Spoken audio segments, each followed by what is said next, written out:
काय कोणच पाहिलं बरं इथं? इथं माझ्या कळण्यापासून तर मी असं दुःख कधी बघितलं. त्याला आता डबल वायर घ्यावा लागला. तर एक महत्वाची गोष्ट मला सांगायची आहे, मी आता लई ठिकाणी फिरलोय. म्हणजे आता तुम्ही जसं सांगितलं ना, तर ज्या ठिकाणी आपण पेरणी करतो तर ती मातीच उरलेली नाही, तिथं फक्त दगडगोटे उरलेले. मग त्या दगडगोट्याला परत त्या मातीमध्ये रूपांतरित आणि सुपीक करायचं म्हणलं तर मला वाटतं, मी काहीतरी काल ऐकलंय की 4-5 लाख रुपये प्रति एकर खर्च येतो.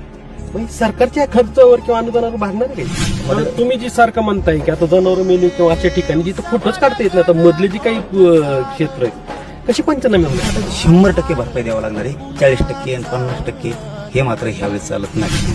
आता काल मंत्री इथं आले होते, इथं गावात आलते की चालते? कारण काय माहितीये का, आता मी स्वतः पाय पीट करून आलोय, काय 2 किलोमीटर चालत आलोय, कारण रस्ता तिथलं पूल वाहून गेलं, त्याच्या अलीकडे रस्ताच नाहीये. मी कोलंबोवर चढून पलीकडे तिथं आपलं रक्त एक आहे, शेतकरी बाप आपला एक आहे. आता ती मायमाऊली धनगर बांधवाच्या सुद्धा बोक्सा रडत. एवढ्या मोठ्या प्रमाणात मराठा आरक्षणासाठी जी लढा, आता शेतकऱ्यांसाठी मनोज जरांगे पाटील तशाच पद्धतीने लढा देताना आम्हाला पाहायला मिळते. ओला दुष्काळ एवढं जाहीर करणं गरजेचं आहे. सरकार कसं देत नाही ना ते बघणार.